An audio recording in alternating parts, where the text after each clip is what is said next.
নাহে আমাৰ চৰকাৰৰ বহুত ডাঙৰ ক্ষতি নহয় একদিনত, কিন্তু উৰিয়া জনগোষ্ঠী নোয়াখাই ফেষ্টিভেল ৰেষ্ট্ৰিক্টেড হলিডে দিয়াৰ কাৰণে নিজকে প্ৰাউড ফিল কৰিছে, গৌৰৱ অনুভৱ কৰিছে। আমি শৰণীয়া কছাৰীৰ বাঁহ গোসাঁই উৎসৱটো ৰেষ্ট্ৰিক্টেড হলিডে দিছোঁ। কিছুমানে কৈছিলে মোক কিয় দিব লাগে বুলি কেনে। গোৰ্খাসকলৰ ভাই দোষ ভাই ফোটাটো আমি ৰেষ্ট্ৰিক্টেড হলিডে দিছোঁ, যে গোৰ্খাসকল আমাৰ লগত আন্দোলন কৰিছে, বড়োলেণ্ড আন্দোলনত যোগদান কৰিছে, টকা পইচা দি সহায় কৰিছে, সকলো দিশৰ পৰা সহায় কৰিছে।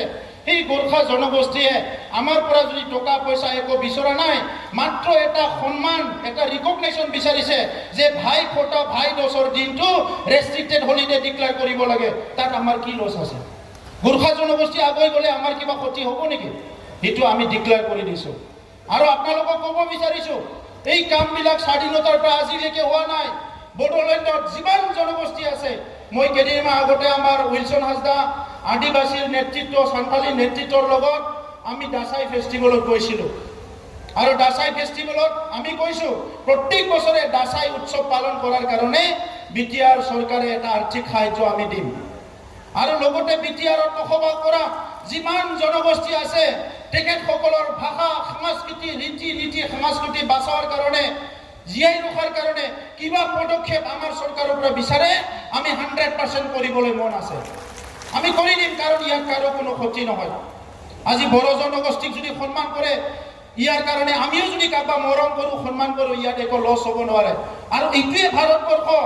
ভাৰতবৰ্ষত হ'ল বিভিন্ন ভাষা ভাষী, ধৰ্ম, বিভিন্ন জাতি জনগোষ্ঠী একেলগে থকা এই ভাৰতবৰ্ষ, এই অসমত সকলো এইটো পাব লাগিব।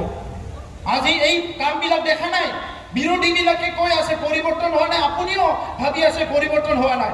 এই কামটো BPF-এ কৰা নাছিলে, এই কামটো হাগ্ৰামা মহিলাৰে কৰা নাছিলে, নোয়াখাই ফেষ্টিভেলটো ভাই দোষটো কৰা নাছিলে, দাসাই ফেষ্টিভেলটো নকৰিব তেখেতে, কোনো এটা জনগোষ্ঠীৰ কথাটো ভাবাই নাছিলে। আজি আমি ভাবিছোঁ, সেইকাৰণে এইটোৱে পৰিৱৰ্তন। তো এনেকুৱা আজি আপোনাৰ ছ'চাইটিটো আপুনি কেনেকৈ বিচাৰে, আপোনাৰ সমাজখন আপুনি কেনেকৈ বিচাৰে? মাৰপিট কৰা, হিংসা হিংসি, মদ ভাং জুৱা, সদায় মানে বেয়া চিন্তা, কোনোবা ড্ৰাগছ খোৱা, এই কথাবিলাক বিচাৰে নেকি? কালী পূজা আহিলে এক সপ্তাহ নহয় 2 সপ্তাহ জুৱা খেলা, এইবিলাক বিচাৰে নেকি আপুনি? আমিতো এনেকুৱা নিবিচাৰোঁ, আপুনিও নিবিচাৰে, কোনো নিবিচাৰে। যদি নিবিচাৰে কোনোবাই কাম কৰিব লাগিব, আৰু আমি কাম আৰম্ভ কৰিছোঁ।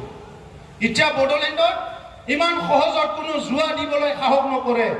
এটা সময়ত জুৱা ভৰি পৰিছিলে, এতিয়া লুকাই চুৰকে কোনোবা জুৱা দিয়ে, কিন্তু অপেনলি ইমান জুৱা দিবলৈ সাহস নকৰে। আগৰ চৰকাৰৰ দিনত কোকৰাঝাৰত এনেকা